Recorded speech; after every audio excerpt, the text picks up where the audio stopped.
आखिर किसने रची थी गोगामणि की मौत की कहानी? आज के इस वीडियो में हम आपको बताने वाले हैं और ये भी बताएंगे कि लॉरेंस बिश्नोई का इसमें कितना हाथ है। वीडियो शुरू करने से पहले आपसे गुजारिश है कि इस वीडियो को जरूर लाइक करें। तो चलिए वीडियो को शुरू करते हैं। जो कहानी पूरा राजस्थान सुनने के लिए व्याकुल था, वो कहानी आखिर 9 तारीख को लिख दी गई।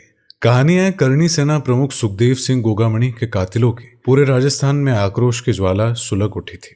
हर शहर गांव कस्बे से लोग सड़कों पर उतर आए थे। सबकी जुबान पर एक ही नारा था, गोगामणि को इंसाफ दिलाओ, गोगामणि को इंसाफ दिलाओ।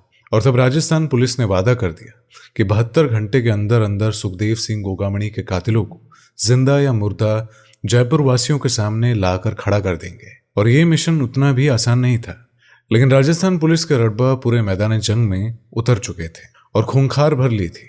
पूरी फोर्स मैदान में कूद पड़ी। दिल्ली, हरियाणा, पंजाब की पुलिस भी इस मिशन के साथ जुड़ गई और सारे मॉडल तकनीक को भी आजमाया गया। और ऐसे में फिर कातिलों के कदमों को पुलिस ने पहचान लिया और फिर फिल्मी अंदाज में कातिलों को उठा लिया गया। सुखदेव सिंह गोगामणि की हत्या 5 दिसंबर को हुई और मुजरिमों की गिरफ्तारी 9 दिसंबर को। इसी बीच जितने भी सवाल उठे थे, उनमें से अधिकांश सवालों के जवाब मिल गए। तो इसलिए वीडियो में आखिर तक बने रहिएगा, क्योंकि आपको हत्या से लेकर गिरफ्तारी तक की A to Z step by step जानकारी आपको मिलेगी। तो केम छो, मजामा। 5 दिसंबर मंगलवार का दिन था। दोपहर के करीब 1 बजे के आसपास 3 लोग, जिसमें से 2 शूटर थे, नितिन फौजी और रोहित राठौर, तो ये गोगामणि के घर में घुसते हैं। 10 मिनट बातें करते हैं और सुखदेव सिंह गोगामणि को गोलियों से भून देते हैं और साथ में नवीन शेखावत को भी मार देते हैं। और नवीन शेखावत ही उन्हें वहां पर लेकर आया था। आखिर शूटरों ने नवीन शेखावत को क्यों मौत के घाट उतार दिया, इसका जवाब भी आज आपको मिलेगा, क्योंकि कातिल पुलिस के सामने तोते की तरह बोले हैं। खैर, हत्या करने के बाद रोहित राठौर और नितिन फौजी आनंद फानन में वहां से किसी राहगीर की स्कूटी छीनते हैं और स्कूटी छीनकर दोनों आरोपी जा पहुंचे जयपुर डिडवाना के बीच एक शहर में। वहां से एक टैक्सी किराए पर लेकर पहले डिडवाना पहुंचे, उसके बाद फिर वो धारू खेड़ा पहुंचे। उधर सुखदेव सिंह गोगामणि की हत्या केस की कमान राजस्थान ADC क्राइम दिनेश शैनम के हाथों सौंप दी जाती है। ADG अलग अलग टीम बनाते हैं, जिनमें से एक टीम मौका वारदात पर इन्वेस्टिगेशन करती है, जहां से कुछ सुराग और एक फोन मिलता है और उस फोन डिटेल से पुलिस को इस केस में आगे बढ़ने की पहली कड़ी मिलती है।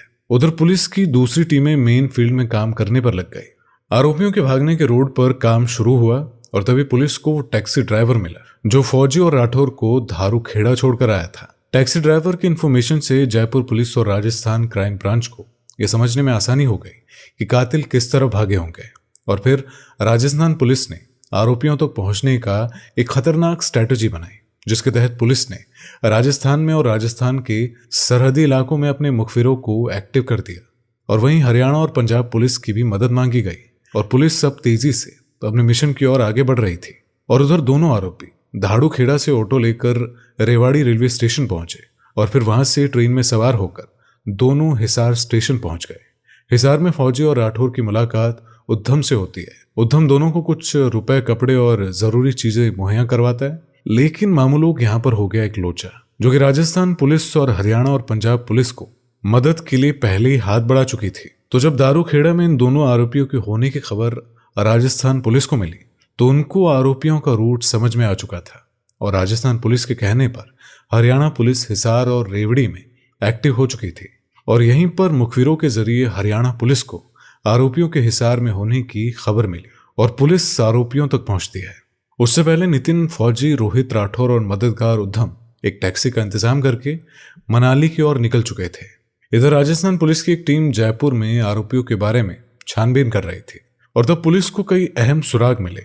वारदात से पहले दोनों आरोपी जयपुर में कब आए और हथियार किसने दिए और कहां रुके थे, और वहीं इन दोनों की मदद किसने की थी, इन सारे सवालों के जवाब पुलिस को मिल चुके थे, क्योंकि पुलिस ने नितिन फौजी के एक दोस्त और एक अन्य शख्स को गिरफ्तार कर लिया था और जिससे वारदात के पहले ही गुत्थी सुलझाने में काफी मदद मिली। और उधर मनाली से तीनों शख्स चंडीगढ़ लौट जाते हैं। और इस वक्त राजस्थान पुलिस के साथ दिल्ली स्पेशल सेल के हुनरबाज जवान भी थे और उन्होंने साथ में जॉइंट ऑपरेशन लॉन्च कर दिया था। दिल्ली और राजस्थान की पुलिस को अब इन तीनों शूटरों पर पल पल की नजर थी। शनिवार की शाम 7:40 पर शूटर चंडीगढ़ की मददगार होटल में दाखिल होते हैं, जहां वो एक कमरा किराए पर लेते हैं। लेकिन मामा लोग यहाँ पर तीनों शख्स अपनी जाली पहचान बताते हैं। जयवीर, देवेंद्र और सुखवीर के नाम से कमरा किराए पर लिया जाता है और वो कमरा नंबर था 105। होटल स्टाफ को इन आरोपियों ने बताया था कि वो मनाली से आ रहे हैं और अब उन्हें हरियाणा की ओर जाना है, लेकिन कुछ घंटे यहाँ रुकना चाहते हैं।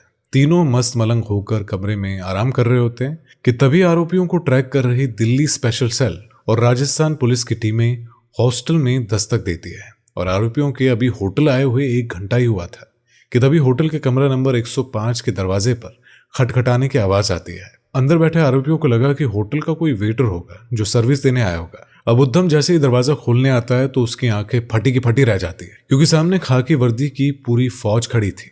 और उसके बाद फिर क्या था, तीनों ही आरोपियों को अरेस्ट कर लिया जाता है और इस खबर की मीडिया पर आते ही खलबली मच गई। राजस्थान और दिल्ली स्पेशल सेल के काम की तारीफ होने लगी। और अब यहाँ पर सुनो कि रोहित राठौर और नितिन फौजी का लॉरेंस गैंग के साथ कनेक्शन कैसे हुआ और सुखदेव सिंह गोगामणि को मारने दोनों तैयार क्यों हो गए थे।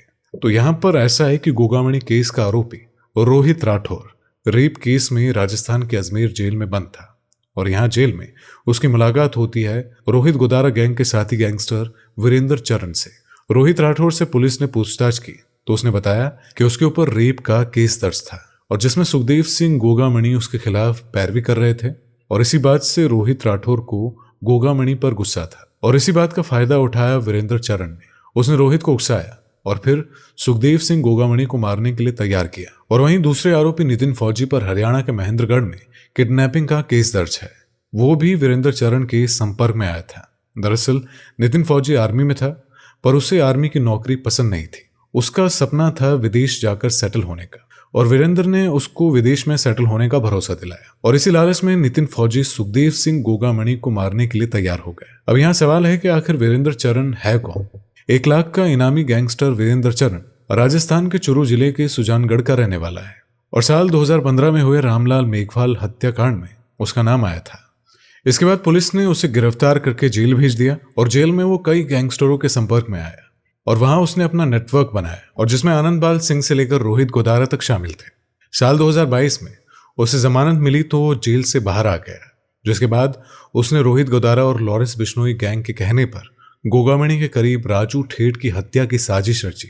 उसके लिए शूटरों का इंतजाम किया गया और इस हत्याकांड के बाद नेपाल होते हुए वो दुबई भाग गया। तो अब गोगामणि केस की बात करें तो दरअसल 5 दिसंबर से 1 हफ्ता पहले हत्या की साजिश तय हो गई थी, यानी कि नवंबर के आखिरी हफ्ते में सब कुछ तय हो गया था। जिम्मेदारी सौंप दी गई थी, हथियारों का इंतजाम भी हो गया था, शूटर भी मुस्तैद हो गए थे और गोगामणि के घर ऑफिस जाने के रोड की रैकिंग का जिम्मा मारे गए नवीन शेखावत को सौंपा गया था। ऐसे में अहम सवाल यह है कि आखिर रोहित राठौर और नितिन फौजी ने नवीन को गोलियों से क्यों भून डाला। अब इस सवाल का जवाब जानने के लिए सीसीटीवी तस्वीर को गौर से देखना पड़ेगा। और जब गोली चली तो नवीन ने डर के मारे दोनों शूटरों को रोकने की कोशिश की थी और इसी वजह से रोहित और नितिन ने आखिरी वक्त में उसे खत्म कर दिया। और वहीं यह भी खुलासा हुआ कि शूटर नितिन और राठौर को गोगामणि हत्या से पहले 50-50 हजार मिले थे और सबसे अहम खुलासा ये हुआ कि उन्हें कत्ल के बाद चंडीगढ़ जाना था। प्लान के मुताबिक दोनों चंडीगढ़ पहुंच भी गए थे और जहां से दोनों गोवा रवाना होने वाले थे। फिर गोवा होते हुए साउथ इंडिया के अन्य इलाकों में छुपते छुपते दोनों विदेश भागने का पूरा प्लान करके जाने वाले थे। लेकिन मामा लोग दोनों ही पुलिस के हत्थे में चढ़ गए। सवालों की लंबी लिस्ट तैयार है। गोगामणि की हत्या को लेकर कई अहम सवाल है, लेकिन एक बात तो तय है कि अगर पुलिस समय रहते आरोपियों को पकड़ नहीं पाती है तो ऐसे में ये कभी भी उनके हाथ नहीं लगते हैं, क्योंकि उनके लिए फर्जी पासपोर्ट भी तैयार था। इस बारे में भी खुलासा हो चुका है। तो ऐसे में हमें राजस्थान पुलिस और दिल्ली स्पेशल सेल के काम को सराहना चाहिए कि इतने कम समय में इन्होंने आरोपियों को पकड़ लिया। और एक वीडियो में हमने पहले भी कहा था कि अगर इस केस में दिल्ली पुलिस की एंट्री हुई तो ऐसे में आरोपियों का बचना मुश्किल ही नहीं, नामुमकिन है। पाताल से भी वो उन्हें ढूंढ कर निकालेगी और हुआ भी बिल्कुल ऐसा ही। लेकिन मामू लोग ये तो सिर्फ प्याते थे, क्योंकि अभी पूछताछ में मास्टरमाइंड को ढूंढना बाकी है और कई राज खुलने बाकी है, जिससे हम आपको रूबरू कराते रहेंगे। तो आज की वीडियो में बस इतना ही। मिलेंगे आपसे अगली वीडियो में, तब तक के लिए धन्यवाद।